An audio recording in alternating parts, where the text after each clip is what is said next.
Hey, it's not just Sunday night with the Oscars. It's now Monday night post-game show for the Oscars. The Dan York State of Mind program is brought to you in part by Lookout Rhode Island and Takeo Comfort Solutions. One of my favorite guys to talk to, Steve Feinberg, is here from the Rhode Island. How would you say, it's the Rhode Island Film and TV office. And you say, we have a Rhode Island Film and TV office? Yeah, by the way, there's a bunch of movies that we've made here in Rhode Island, and it always becomes an interesting economic development conversation about the importance of that office. Steve will talk about that, but really, he just likes to talk movies.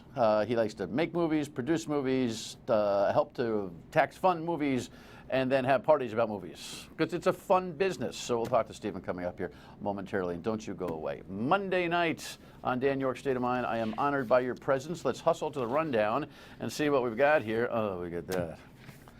I wanted to talk about the movies. Who wrote this? Oh, I did.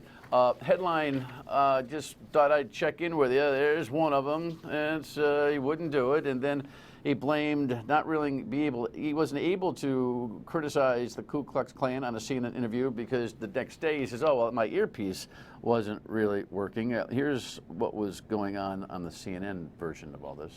Well, just so you understand, I don't know anything about David Duke, okay? I don't know anything about what you're even talking about with white supremacy or white supremacists. So I don't know. I mean, I don't know, did he endorse me or what's going on? Okay.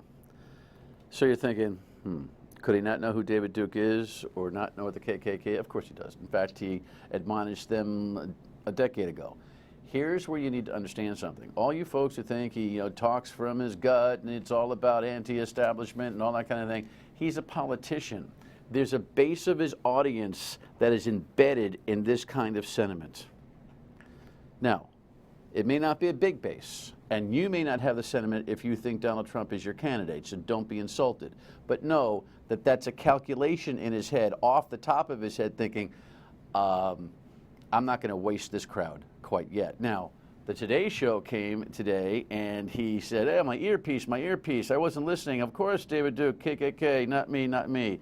But the damage had already been done, if he can be damaged at all. The Democrats, of course, had some reaction to it. Clinton campaigned in Nashville with scandal actor Tony Goldwyn. A camera caught her candid reaction when he told her about the latest Trump controversy. About the KKK and David Dukes because he didn't know who David Dukes was. Oh, that's pathetic. Sanders shared that sentiment, tweeting, America's first black president cannot and will not be succeeded by a hate monger who refuses to condemn the KKK. Clinton retweeted it. Some of his supporters say we like Mr. Trump because he tells it like it is. Bigotry is not telling it like it is. Sure it is, Bernie. It's just not telling it like you think it is. There's a lot of bigotry in this country. There are a lot of people who still feel somewhat the way the KKK feels, and that's a truth. We'll have to have the voters figure it out. There's a reality for some. Moving to the Democratic primary, what a shellacking Bernie got. Hot headlines here from South Carolina, and now they're in Massachusetts, and and now they head to Super Tuesday, which, as you know, is tomorrow. This is the first real last day. It's a big day, but it's the last day where the delegates are apportioned, at least on the Republican side. There are different rules on the Democrats and Republicans, but come the 15th, we'll really know where this presidential race is heading in both directions. It seems to me, though, based on the way it's going, Hillary's pretty much in the driver's seat. I want to debate whoever they put up, because here's what they're saying. They're selling the same snake oil, trickle-down economics. Clinton changed her focus after her South Carolina blowout. Tomorrow, this campaign goes national. She won the state's African-American vote by a staggering 72 points. On Face the Nation, Sanders didn't sugarcoat it. We did really, really badly with older African-American voters. I mean, we got decimated. And tomorrow he must compete in 7 more southern states. The latest CBS News Battleground tracker shows him trailing Clinton by 24 points in Texas and 28 points in Georgia. Voters there said Clinton is more qualified, but they viewed Sanders as more principled and honest. Here's the thing. This thing's over unless there's an FBI probe that results in a prosecution on the email scandal. Anything less than that, Hillary's on her way. Who she faces is anybody's guess. If it's a Donald, it could also be Bloomberg. Stay tuned. And last note, kind of a light note, light night on the rundown because light night on the rundown because I want to spend more time with Steve. I like talking Oscars. It's Leap Day. Did you know that? And, yeah, 100 years ago, this is when women could pop the question. And physicist Michio Kaku has a reflection on how to tell time.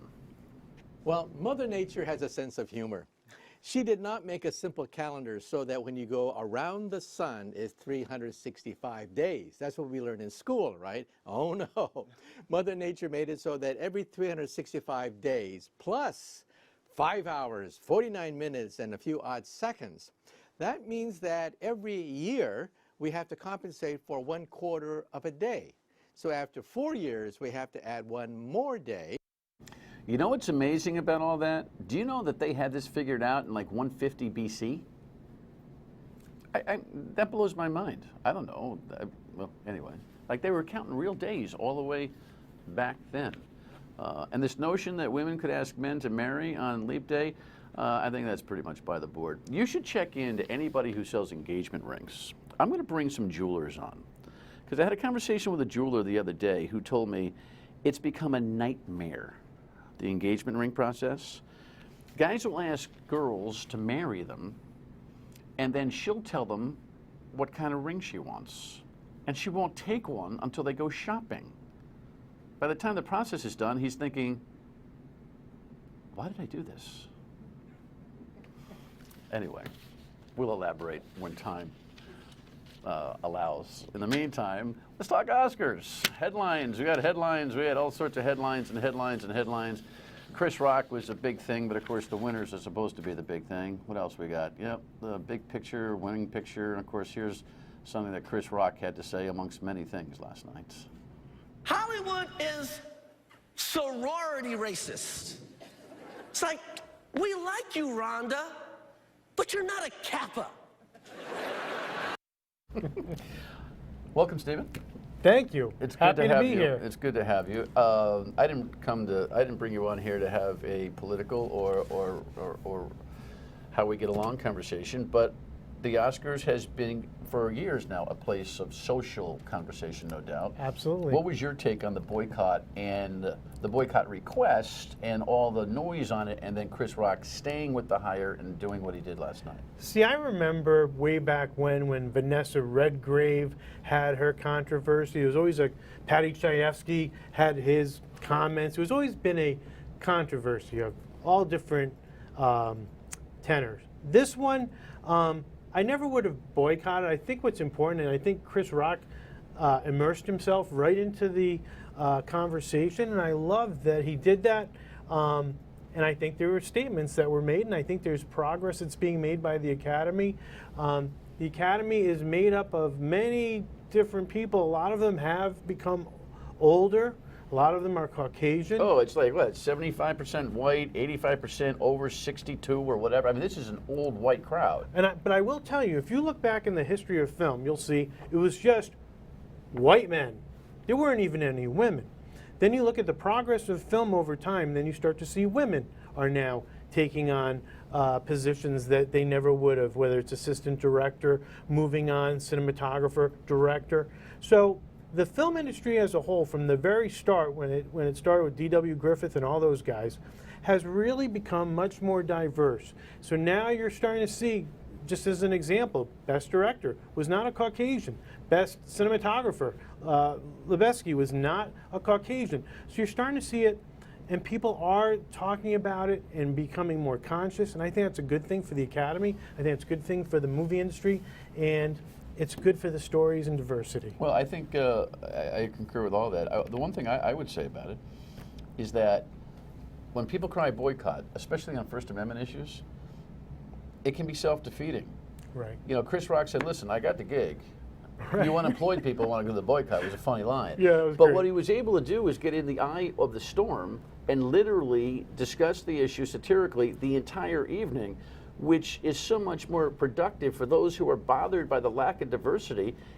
they got what they wanted. The boycott would have left an unfulfilled anger and an inarticulated one. And let's be frank, I mean, there are so many great films because there's, you know, people are making films with their iPhones, and there's a lot of diversity of the types of films. And many of those films aren't seen because there's no distribution outlet.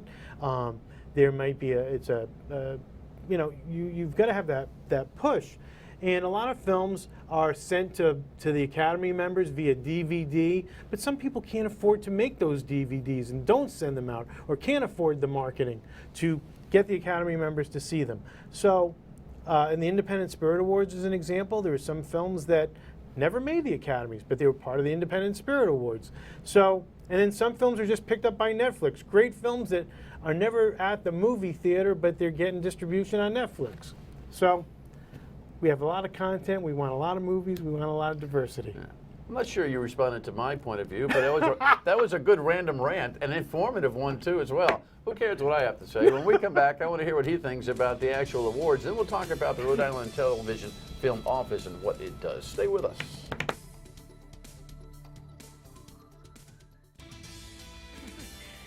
Mad Max Fury Road. Mad Max Fury Road. Mad Max Fury Road. Action film Mad Max Fury Road was the most honored film of the night, walking away with Oscars for production, film editing, sound mixing, makeup and hair, and costume design. You can pop the corks at home. We're bringing home gold. Alicia Vikander won Best Supporting Actress for her role in The Danish Girl. Mark Rylance won Best Supporting Actor for Bridge of Spies.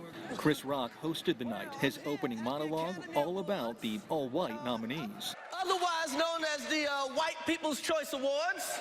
The comedian beat the diversity drum every chance he got, and the president of the Academy echoed his sentiment. Our audiences are global and rich in diversity, and every facet of our industry should be as well. Even here on the red carpet, where Oscar fashion is usually the biggest topic of discussion, diversity was front and center. I'm here because to disappear and truly make it Oscar so white is stupid to me. In hopes of keeping the night clipping along, the show added thank you crawls at the bottom, each pre-written by the winning nominees. The night also included visits from R2-D2, BB-8, and Vice President Joe Biden, who joined Lady Gaga for a special presentation aimed at combating sexual violence. She's very powerful. Every time she performs, she's the main event. She's unbelievable. I'm glad they told me what the thank you crawls were. To be honest with you, I couldn't figure it out. When they have a luncheon before the Academy Awards, so all the nominees, and they ask them to write everything down. They said because this way you can actually take some time to say what you really want to say, but we'll make sure that we thank those people who can. Not sure everybody abided by the rules, so to speak, but you know, it's a running head start. Right. All right. What was your big take? You think Spotlight should have won Best Picture? Spotlight. By the way, before you start, so my wife and I made a commitment to each other, not only in marriage, but 2 months ago we said, this year we're going to see every nominated film before the Oscars. Oh, good. You know how many we saw? 1. 0. Really? So I'm flying blind, but I'll catch up on all of them. Spotlight, great movie, really important because it talks about investigative journalism, the power of investigative journalism. Some of that, which is I believe is not as strong as, you know, it's all when I talked to Mark Ruffalo, who's a friend, I said, this is All the President's Men meets the church, and he said exactly, and he was just excited. He texted me last night. He was just like blown away. But I also love The Revenant, which I was watching that movie. I'm going, I'm really glad I'm not making this movie because it's raw and brutal. I mean, there are people that go and see Mount Everest and say, I want to climb that. I have no interest in climbing it. I appreciate it. But his performance was phenomenal. The direction was great. The cinematography was all natural lighting. They had all kinds of weather problems and had to move around. And it was just an amazing, it took my breath away. And then there was some other great movies too, some that didn't get nominated for Best Picture, like Ex Machina, where she ended up winning Best Supporting Role for The Danish Girl. But if you see Ex Machina, and that one for visual effects, that's an amazing movie. So there's Fury Road was great too. Were you good with DiCaprio winning Best Actor? Absolutely. I thought for the movie. He was amazing. He really and Mark Rylance for Bridge of Spies was fantastic. And I know that when Spielberg was working with him and Tom Hanks said he was freezing while he was working with him. He said because the guy's so good. And Spielberg hired him for Big Friendly Giant, which is filming now. Brie Larson, do you agree? You know, I haven't seen The Room. That's the one movie I need to see. She did a film here called Tanner Hall several years back with Rooney Mara, and it was kind of a film that launched them. I haven't seen The Room, but I'm really looking forward to seeing that one. Did you dispute anything? You know, I come from a place from 3rd grade where I stayed up till midnight to watch the Academy Awards. Got in trouble by my 3rd grade teacher because I stayed up to midnight because Charlie Chaplin was coming back to the United States. I just love the Oscars. I love film. I don't say I hate what this person's wearing. I don't do that. I like the celebration of the history of film, the movies. You've never had a critical review of an Academy choice? I'll go see a film and I'll say, I have my own. Yeah, am I critical? Yeah, but most of the films that rise up to that level, I mean, give you an example. I'll see a film like Dr. Zhivago and go, wow, how did that not, that must have won Best Picture, and it didn't. And it lost to Sound of Music. Okay, but is Dr. Zhivago a great movie? Is Sound of Music a great movie? Yeah. Well, Spotlight is different than Revenant. Well, that's interesting. You know a lot of producers, directors, and actors. You've got relationships with all of them. I'm fascinated about the nature of Academy Awards, Golden Globe Awards, all that kind of stuff, against incredible other good work that never makes the cut. You know, I've talked and interviewed, I don't know, dozens of actors and actresses, prominent ones, and asked them every once in a while what they think about as they're making a movie. Do they think about the potential award-winning capability of this movie? Most of them say no when they're making it. Most of them say no. But in a way, it's a pretty vast business out there. And this is just a pin, you know, hole in terms of how much is produced, correct? Yeah. I mean, this is art. I remember talking to an actor who did Local Hero with Burt Lancaster. And I said, wow, you work with Burt Lancaster. How is that? And he said, you know, Burt Lancaster said, you know, I do one movie for the Pope, and I do one movie for me. And the Pope is Warner Brothers.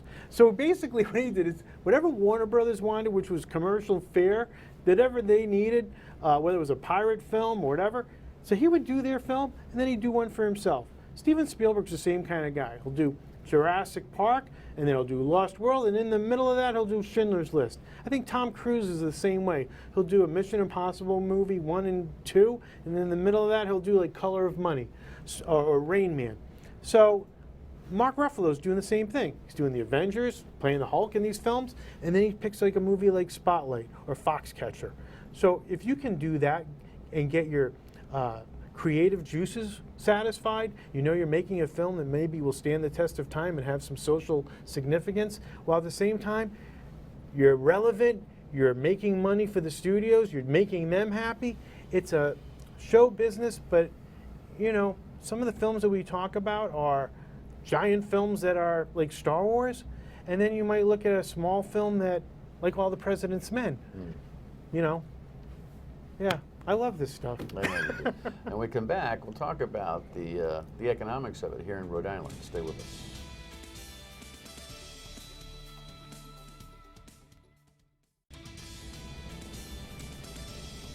Look at you, hey, just hanging around with all the big shots. It's exciting when movies are made, huh? I love making movies, and sometimes, like Woody Allen, here's an example. So Woody Allen, guy started out doing TV show with Sid Caesar, Your Show of Shows, and Mel Brooks, and Neil Simon, that whole crew, and Carl Reiner. And then the guy was doing films in the 60s and worked with Peter Sellers, and then he was doing the 70s, Annie Hall in Manhattan, 80s, and, you know, Crimes and Misdemeanors, and he's still working. And his producing partner, Steve Tenenbaum, said, why don't you take a picture with Steve? And we were down at the Jamestown at the Rocks on Beavertail. And Woody comes up from the rocks and he goes, take a picture. Take a picture. My God, I'd be happy to take a picture compared to those rocks. I could have split my head open on those rocks. Those rocks are dangerous. And I'm just standing and going, I'm in this Woody Allen scene. I have no lines of dialogue. But he went and did a whole monologue. And then, like 2 days later, I get a phone call. Will you come on a yacht and join us for a ride to Newport? Woody wants to talk to you about movies. We talked about like Peter Sellers and film history. And it was like, right up your and I'm alley. saying, how is that happening to this kid from Garden City in Cranston, Rhode Island? Well, look, you've immersed Rhode Island in the industry. Give me the quick data. How many movies have we produced here? Well, I will tell you, using only the tax credits, because there's a slew of films, probably 100 films that are small, under $100,000. But 100,000 or more, we've done about 60 productions. We've done $400 million worth of filmmaking.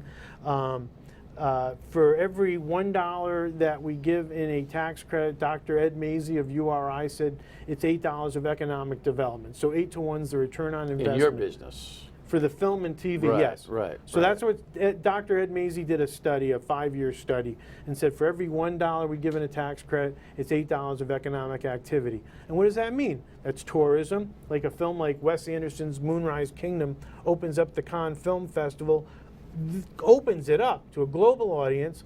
It's on the cover of Variety. It's on the USA. We have people coming to Newport and Jamestown because of Moonrise Kingdom. There's a tour going on. Woody Allen says, you know, in the New York Times, the one place he loves is Newport, Rhode Island. That doesn't hurt us. So when all this stuff happens, you're generating the tourism. Colleges. We had students that were going to URI that had been studying Wes Anderson the semester before, got an opportunity to, 20 students got an opportunity to intern on his film. Same thing with Woody Allen. I've got a new film coming that's just setting up shop now.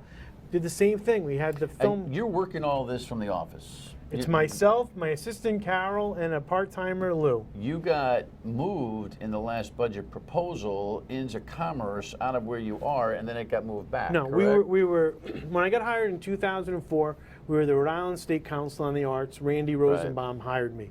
Then at one point, with the whole 38 studios, they moved me into the Department of Administration for 2 years, and now last year we came back to the Council on the Arts. Okay. And what's great about that is we don't just deal with all the productions and tourism and all that. I also deal with like students and education. So we have Give Me 5 for junior high school students, high school students. We've now created 2 labs. We're in our 8th year, labs for these students. And then we showcase their film at the Odeon Theater in East Greenwich. And they're kids from Westerly to Woonsocket are creating a sense of community. And we go to all of the schools, Johnson and Wales and Rhode Island College. I had the Purge producer and location manager come to Rhode Island College and meet with the students. Well, moral of the story is, you're busy. And I love it. I love it. And I think you're a real asset to the state of Rhode Island with what you're Thank doing. you. Come back. Bring projects and We've got to us. Just bring stuff. We've got Bleed for this coming out with the Vinnie Paz movie. We've got The Purge coming out. Measure of a Man, November Criminals, all this year. All of it. Good More see to you, my come. friend. Thank you, Appreciate pal. it. All right. Thank you. Final word when we get back. Listen, tomorrow night on Dan York's State of Mind, we have our own version of March Madness. You know, the college excitement for basketball. On the Rhode Island Interscholastic side, we're going to take a look at the Credit Union Open Championship brackets, and the boys and the girls meet some of the athletes and get some analysis from Bill Koch of the Providence Journal. That's all tomorrow on the sportsy version. We go from the artsy version to the sportsy version of Dan York's State of Mind. See you on the radio tomorrow at noon on WPRO. Thanks for watching.